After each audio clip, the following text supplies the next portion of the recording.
Friend, welcome to back my channel online Tadka and व्लॉग्समध्ये तुमचे सर्वांचे स्वागत आहे। आमच्या बिल्डिंग समोरचा नजारा खूप छान आहे। इथे काहीतरी मशागत झाली आहे। सकाळचे 7 वाजले आहे आणि आम्ही चाललो आहे स्केटिंग क्लासला। तर आज तुम्हाला स्केटिंग क्लासला घेऊन जात आहे। तर मी माझ्या मुलाचे 8 दिवस झाले स्केटिंग क्लास लावले आहे। तर आज चला तुम्हाला त्याचे स्केटिंग क्लासला घेऊन जात आहे।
आम्ही पोहोचलोय स्केटिंग क्लासच्या ग्राउंडमध्ये। मुलांचा वॉर्मअप सुरू झालेला आहे आणि हा जो मधातला मुलगा आहे याचं स्केटिंग खूपच छान आहे। तो खूप दूरपर्यंत स्केटिंग करून आलेला आहे। नॅशनल लेवलवर सुद्धा तो खेळून आलेला आहे आणि म्हणून तो मुलांना आता गाईड करतो। तर वॉर्मअप झाल्यानंतर होणार आहे स्केटिंग। आज सिद्धांतला 8 दिवस स्केटिंग लावून होत आहे।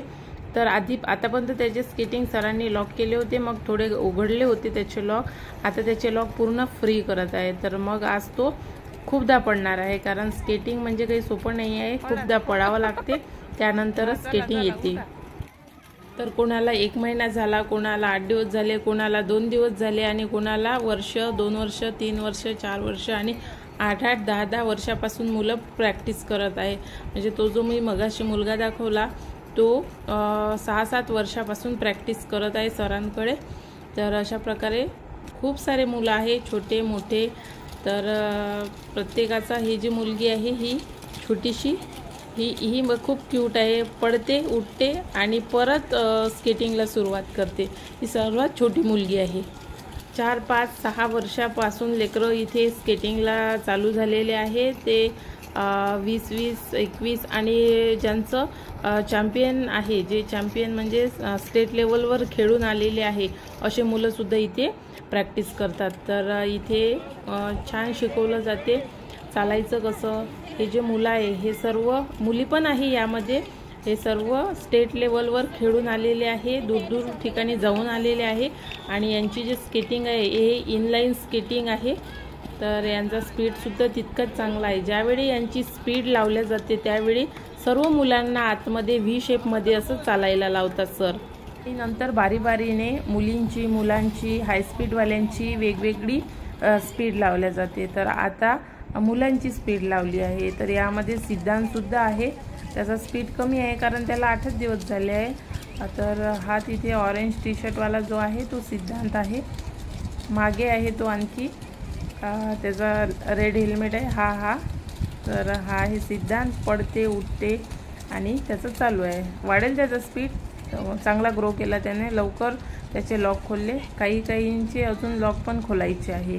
तर इथे राऊंड सुरू झाल्यानंतर मी सुद्धा ह्या ग्राउंडवर राऊंड मारायला जाते। आणि इथे हे जे मोठं ग्राउंड आहे इथे सर्व लोक क्रिकेट खेळतात, मुलं प्रॅक्टिस करतात, पोलीस भरतीवाले, आणि मी सुद्धा इथे राऊंड मारते। आता माझे सुद्धा राऊंड झालेले आहे, इथे पॅकअप झाला आहे। आम्ही पण आता घरी जात आहोत आणि सर्व लोक सुद्धा घरी गेले, ग्राउंड खाली झाला आहे। तर घरी आल्यानंतर अपार्टमेंटमध्ये असे फुलांचे झाडं आहे, खूप सारे आहेत। सदाफुली, जास्वंद, म्हणजे 2-3 प्रकारचे जास्वंद आहे। तर सर्व लोक फुलं नेतात। मग माझ्या हिश्श्यावर जेवढे फुलं आले सकाळी तर तेवढे मी सुद्धा तोडले आणि आपल्या घरी घेऊन गेले। तर घरी आल्यानंतर चहा नाश्ता झाला आणि इकडे मी ठेवलं दूध गरम करायला आणि इथे मी मेहंदीसुद्धा भिजवून ठेवली आहे, कारण मला केसाला मेहंदी लावायची आहे। इकडे मी बटाटे शिजवून ठेवले आहे। साबुदाणासुद्धा रात्री भिजवून ठेवला होता। तर आज मला साबुदाण्याचे आणि बटाट्याचे पापड करायचे आहे। तर आपण तसं तर याची साबुदाण्याची खीर बनवत नाही, तर भिजलेला साबुदाणा होता म्हणून मग मी विचार केला की आज साबुदाण्याची खीरसुद्धा बनवून घ्यावी। तर मी थोडं गंजात टाकलं तूप आणि त्यामध्ये तूप जरा जास्तच गरम झालं म्हणून मी हे गंज खाली उतरवला। तर आता त्यामध्ये टाकल्या चारोळी आणि थोडेसे काजू आणि त्यानंतर परत गंज गॅसवर ठेवला। थोडे काजू आणि चारोळी होऊ दिली आणि त्यानंतर त्यामध्ये टाकलं खोबरं कीस। आमच्या इथे कुत्रा जास्त भुंकतो, साईडला कुत्रा आहे, तर त्याच्या कारणाने मी रेसिपीज बनवणं सोडल्या, कारण तो मधामधात इतका भुंकत होता, तुम्हाला आवाज येत असेल, तर त्याच्या कारणाने मग मी त्या रेसिपी करणं सोडल्या। तर याच्यामध्ये मी खोबरं कीस टाकलं आणि खोबरं कीस चांगलं ब्राऊन होऊ दिलं लालसर आणि नंतर त्यामध्ये मी दूध टाकलं। दूध हे अर्धा लिटरपेक्षा थोडं जास्त असेल आणि आता त्यामध्ये टाकणार आहे वाटीभर साबुदाणा। आज कामं खूप जास्त आहे आणि आज मला म्हणजे सुचत नाही आहे काय करावं। साईडला खूप सारा पसारा आहे, तो मी कॅमेऱ्या मागं लपवत आहे, तर खूप सारा पसारा आहे, गॅसवरून तुम्हाला कळू शकते। आणि पसारा आवरता स्वयंपाक करणं आणि पसारा आवरणं खूप त्रास जाते, त्यामुळे मी तो पसारा तसाच ठेवला आहे, कारण मला खूप स्पीडमध्ये कामं करावे लागत आहे आज। आणि इथे खीरसुद्धा झाली आहे, यामध्ये मी वाटीभर साखर टाकत आहे आणि याला चांगलं शिजू देणार। आणि इथे आपली खीर शिजल्यानंतर अशी तयार झाली आहे। आता पटकन मी फास्टमध्ये यातलेच 3 आलू घेते आणि आलूची चटणी बनवते, म्हणजे झटपट कामे, म्हणजे दुसरी भाजी न बनवता आलू शिजलेले आहे, त्यामुळे मग आपल्या आलूची चटणीसुद्धा होते, कारण दुसरी जर भाजी बनवायला गेली तर मला आणखी खूप वेळ होईल, त्या कारणाच्याने मग मी आता यातलेच आलू घेतले आणि चटणी बनवायला सुरुवात केली। मला माझे व्लॉग कसे वाटतात तर तुम्ही मला कमेंट्स करून नक्की सांगा। तुम्हाला जर व्लॉग्स आवडत असतील माझे तर व्हिडिओला लाईक करत जा आणि कमेंट्स करत जा आणि व्लॉग इतर लोकांपर्यंत सुद्धा शेअर करत जा, म्हणजे माझे व्ह्यूज पण वाढतील, कारण आता मी नवीन व्लॉग्स करत आहे, तर त्याच्याने मला पण थोडासा सपोर्ट पाहिजे। हे कुत्र आणि भाजीपालकवाले आणि कपडे धुणारे या लोकांचा मला इतका त्रास होत होता रेसिपीज करताना, आणि मला त्यावेळेस असं एडिट करणं आणि आवाज वगैरे काढणं, आणि कारण रेसिपीज करताना मी त्यावेळेस अशी बोलून रेसिपी करत होती, तर त्याच्यामुळे मग तो आवाज कुत्र्यांचा किंवा इतर जो बाहेरचा आवाज येत होता, तर त्याच्याने मला खूप डिस्टर्ब होत होतं आणि म्हणून मग मी त्या रेसिपीज करणं बंद केल्या। तर आता हा आवाज तुम्ही ऐकतच असाल, तर मला याचा खूप त्रास होतो या आवाजाचा। तर असो, आलूची चटणी आपण सर्वजण सारखीच करतो, मी पण काही युनिक न करता साधी सिंपल करते, कारण माझ्या मिस्टरांना आलूची चटणी कोणतेही पदार्थ असो एकदम साधा सिंपल पाहिजे, तर त्यामध्ये काहीच जास्त फॅन्सी आयटम नाही पाहिजे त्यांना, तर त्यामुळे मी एकदम साधी सिंपल आलूची चटणी करत आहे। रेसिपीज करणं म्हणजे माझ्या मुलाला खूप म्हणजे चांगलं वाटते, कारण नवीन रेसिपीज केल्यानंतर मग ते पदार्थ खायला मिळते ना, तर त्याला चांगलं वाटते, आनंद वाटते आणि नवीन काहीतरी खायला मिळते। पण आता कसं झालं, आता मी ऑनलाईन तडकावर व्हिडिओज टाकणं तर सुरुवात केली, पण त्यामध्ये रेसिपीज टाकत नाही, तर त्याचं थोडंसं मग मूड ऑफ होते की तू व्हिडिओज बनवतो पण रेसिपीज बनवत नाही, तर असं त्याचा हे सुरू राहते। तर इकडे आलूची चटणी पण झालेली आहे आणि मी इकडे 2 कढईमध्ये पाणी ठेवलं आहे। तर हे पाणी कशासाठी ठेवलं आहे, इथे आपण पापडसाठी हे पाणी ठेवलं आहे गरम करायला। मी साबुदाण्याचे पापड कसे करते, साबुदाणा आणि बटाट्याचे, तर इथून पूर्ण प्रोसेस तुम्हाला व्हिडिओमध्ये दिसणार आहे आणि तुम्ही कसे करतात तर ते तुम्ही मला कमेंट्स करून सांगू शकता। मी साबुदाण्याचा एक छोटासा रील्स पण बनवला आहे, मागं मी साबुदाणा दळून बोलावला होता आणि ते दळलेल्या साबुदाण्याचे पापड बनवले होते। तर आज हे पूर्ण जो अख्खा साबुदाणा आहे त्याचे पापड बनवत आहे। तर इकडे मी पाणी ठेवलं आहे, बटाटे सोलून घेतले आणि त्यानंतर असे ते बारीक केले। हे जे आलूचं मिश्रण आहे, हे आलूचं मिश्रण आपल्याला इतकं सॉफ्ट करून घ्यायचं आहे की ते आपल्या पापडच्या मिश्रणामध्ये असे त्यातले आलू दिसायला नको, तर यामुळे मग ते जे गरम पाणी ठेवलं होतं कढईत तेच पाणी घेतलं आहे आणि त्यातून मग याला चांगलं आणखी सॉफ्ट करून घेतलं। तर इथे आपल्याला चिली फ्लेक्स करायचे आहे, तर हे मी मिक्सरमधून पण काढू शकली असती, पण ते मिक्सरमधून चांगले होत नाही, त्यामुळे मग मी हे बत्त्यात असे ठोकून घेतले आणि असे त्याचे चिली फ्लेक्स तयार केले। तुम्ही हेच पापड हिरव्या मिरचीचे सुद्धा करू शकता, मी लाल मिरचीचे करत आहे। दोन्ही सारखेच आहे, टेस्टमध्ये थोडासा फरक होतो म्हणा, तर मी लाल मिरचीचे करत आहे।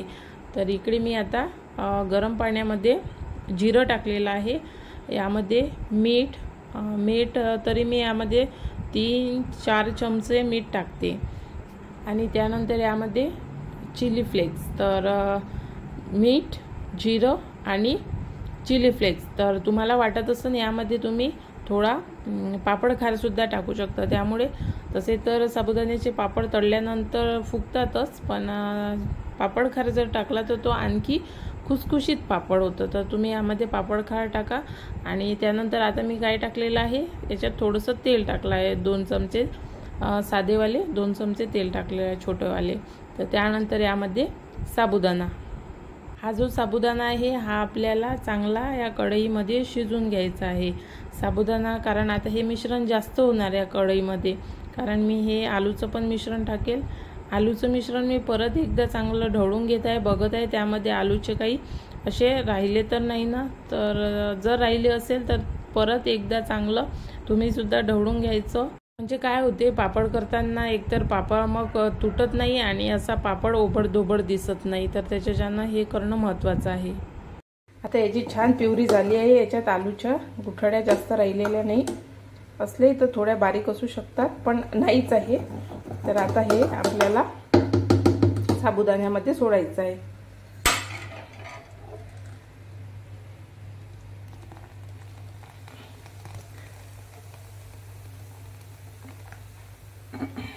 आता हे या कढईमध्ये जास्त झालं आहे, तर हे जे मिश्रण आहे मी हे दुसऱ्या कढईमध्ये, म्हणजे यात आपण पाणी गरम केलं होतं यात ट्रान्सफर करणार आहे।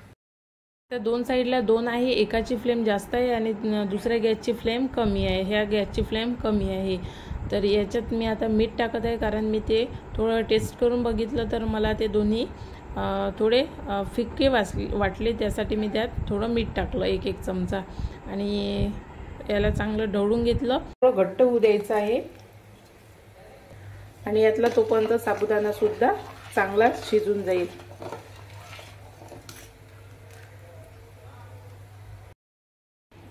हे एकदम हाय स्पीडवर होत आहे आणि त्याच्याने आता बघा हे 10 मिनिटातच इतकं घट्ट आलेलं आहे, म्हणजे आपण जे दुसऱ्या कढईमध्ये टाकलं आहे ते यात मिश्रण पूर्ण बसते। तर मी आणखी हे जे मिश्रण आहे याची फ्लेम लो आहे, तर त्याच्याने हे इतकं घट्ट नाही आलं, तर आता मी हे त्या कढईमध्ये टाकणार आहे। तर या कढईतलं पूर्ण मिश्रण यामध्ये बसलं आहे, फक्त एवढं आहे की कढई पूर्ण फुल झाली आहे। तर आता याला आणखी शिजू द्यायचं, थोडं घट्ट होऊ द्यायचं आणि त्याच्यानंतर आपण याचे पापड टाकणार आहे। आता हे छान शिजलेलं आहे आणि यातला जो साबुदाणा होता तो पण पूर्ण पाण्यात असा मेल्ट झाला आहे, साबुदाणा पण चांगला शिजला आहे। आता आपल्याला गॅस द्यायचा आहे बंद करून आणि याला हे मी प्लॅस्टिकवर टाकत आहे, तर त्याच्यामुळे याला मी आधी थंड होऊ देणार आणि त्याच्यानंतर मी हे याचे पापड टाकणार। मिश्रण थंड होईपर्यंत काम तर पाहिजे ना, तर माझा पोछा मारायचा बाकी होता, तर मी पोछा सुद्धा मारून घेतला आहे।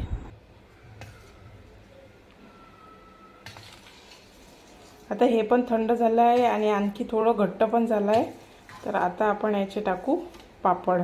माझा पोछा मारून झाला आहे, तर चला आता आपण याचे टाकू पापड।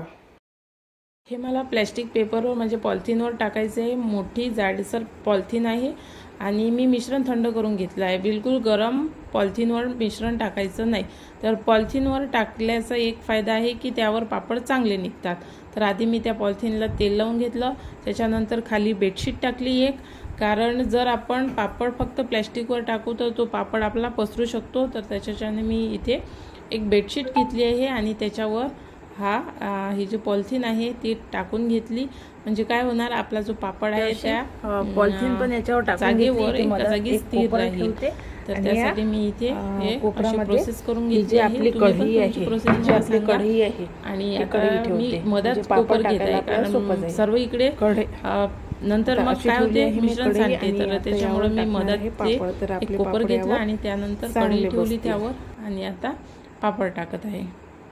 थोडं मिश्रण आणखी असं वाटत आहे की पातळ आहे, पण ते थंड झालं असतं आणखी थोडंसं चांगलं तर पापड आणखी छान आला असता, तर असो पण राहते म्हणा। तर अशा प्रकारे मी पापडसुद्धा करून घेतले आहे।